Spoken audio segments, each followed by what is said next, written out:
To help us understand better what engages people, we will look at one of the most replicated studies into what drives worker satisfaction, based on the work of Frederick Herzberg at Harvard Business School.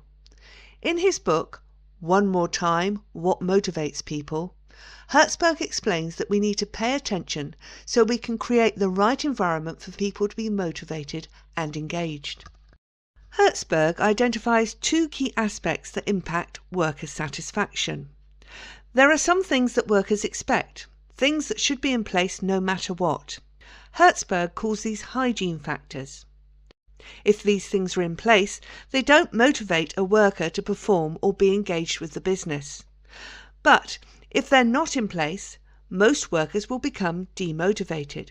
So this is something managers need to pay real attention to. So what are these factors and how can managers stop workers becoming dissatisfied by these factors? Let's take a look. Hygiene factors include status, job security, salary, fringe benefits and work conditions, paid insurance and vacations. Let's look at three of them here. How can a manager ensure that job security does not become a dissatisfier? A manager has lots of opportunities for this. Every time your team attends a town hall or a village hall, you can explain how well the company is performing. And in most cases, if the company is performing well, most people will feel safe in their jobs. And if there are rumours that change will impact their job, it is important to communicate effectively so people don't become concerned about job security. How can a manager ensure that pay does not become a dissatisfier? Well, pay is an interesting one. We all come to work for a salary and we expect to be paid a fair rate for the work we do. If we don't feel we're being paid the correct rate for our work, we become dissatisfied. So it's a hygiene factor. Although in the long term we seek to earn more money, day to day this is not something that motivates us to work hard. As long as we're being paid what we think we're worth, pay does not motivate. If we believe we're not being paid what we're worth, it will become a dissatisfier. How can a manager ensure that holiday or vacations do not become a dissatisfier? Well, this one is about fairness and about access to holiday. Setting out clear rules to make sure everyone has fair access to available holiday slots is important. Making sure your decisions are consistent and no person is given special treatment. Making sure people get a chance to take holiday and do not store up until the end of the year. But just handling dissatisfiers, things that are, after all, extrinsic to the person, is not going to increase motivation or engagement. Something else is required. How can we create an environment which is more likely to motivate and engage most of our people? Well, the science and behaviours behind creating a motivating environment are much more subtle and need real thoughtful attention to get right. But they are not difficult.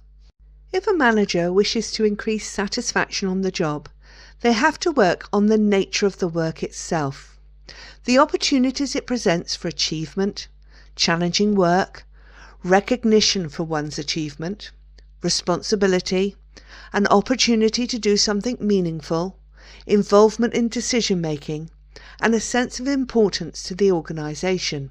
These come from the intrinsic conditions of the job itself. In fact, research by Daniel Pink and Eric Byrne will tell us that two of these factors are more powerful motivators than any of the others. So, just for fun, before we look at these satisfiers, pick two of the items from the list that you believe will be the most important satisfiers. As we work through some examples, we can see if you're right. Okay then, so let's think about the motivation related to opportunity to do something meaningful. In his book, Gung Ho, Blanchard talks about the importance of worthwhile work. People are more engaged if the work they do makes the world a better place, if they can see how their work contributes to the greater good. There is an urban myth about a president who visited NASA in the 60s. He met a janitor in the corridor of the building and asked him what he did for NASA. What was he working on? As he swept the corridor, the man said, "Why, sir, I'm putting a man on the moon." This is a great example of worthwhile work. How can you help your team understand the impact of their work? Are they, for example, making life-saving drugs? Make sure your team really understand what makes the work they do so important and worthwhile. Next, let's consider the need for recognition. In his book, The Games People Play, Eric Berne tells us that people structure their lives in such a way to get attention from other people, what Eric calls strokes. As adults, we touch one another with our words, and this fundamental human need for verbal touch or strokes is what recognition is all about. It is one of the most powerful motivators of behaviour and one of the easiest things for a manager to do. So how do you go about this? Well, most people need verbal strokes. Some people need lots of strokes. Some people don't need many strokes at all. If you are a person who needs very few strokes, you need to consider whether others around you need more, and vice versa. When we verbally stroke others, this has a physical effect. Oxytocin, the feel-good friendship chemical, rushes into the bloodstream. And that is the chemical that makes people feel like they belong. So how do you verbally stroke others? It's very simple. You say hello, goodbye, and thank you. You say hello when you come to work in the morning. You say good night when you leave.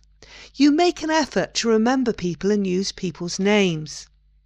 You call out when somebody does something well or remarkable, often.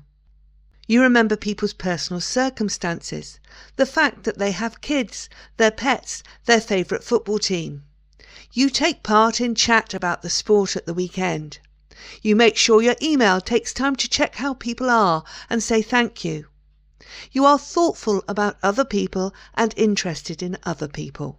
It costs nothing to say thank you for being here. But this is possibly the most powerful motivational and engagement tool you have. So, if you pick this one as one of the 2 strongest motivators, well done. So what is the other strongest motivator? In Daniel Pink's book Drive, we find the most powerful motivator. In the book we learn about human behaviour by learning from our evolutionary cousins. We learn what makes apes tick. In research, some monkeys were given a puzzle to complete. The researchers noticed that as soon as the monkeys were given the puzzles, they picked them up and enthusiastically started to try and solve the puzzle. The monkeys did this day in, day out, without any reward or punishment, just for the joy of playing the game. After several days, they were doing so well that the researchers felt they deserved a reward. So on that day, after the puzzle was completed, they gave the monkeys a treat. A reward for all of their hard work. From that point forward, something changed. The next time they gave the monkeys a puzzle, only a few of the monkeys picked it up and a couple kicked the puzzle away. The monkeys no longer wanted to solve the puzzles. How come? Surely the chance of getting a reward for the work would motivate them. It turns out the opposite was true. Before the reward was given, the puzzles were a stimulating game. Once the reward had been given, the game became work. So what can we learn from this? Well, we now know that using reward and punishment as a motivational tool is intensely flawed. As soon as you have to resort to reward and punishment to get things done, you devalue the activity. People enjoy interesting and challenging work. The more interesting and challenging the problems they have to solve, the more motivated people will be to do them and feel that work is almost like play. And they will do this without a need for reward, as long as they believe they are being paid fairly. So the second most powerful motivator is interesting work. How about offering people more challenging and interesting work? Perhaps you could delegate something interesting and challenging. How about asking them to take on new tasks as part of their growth and development? The output is a more motivated and satisfied employee Plus, we get a more valuable person with better skills and abilities. A win-win.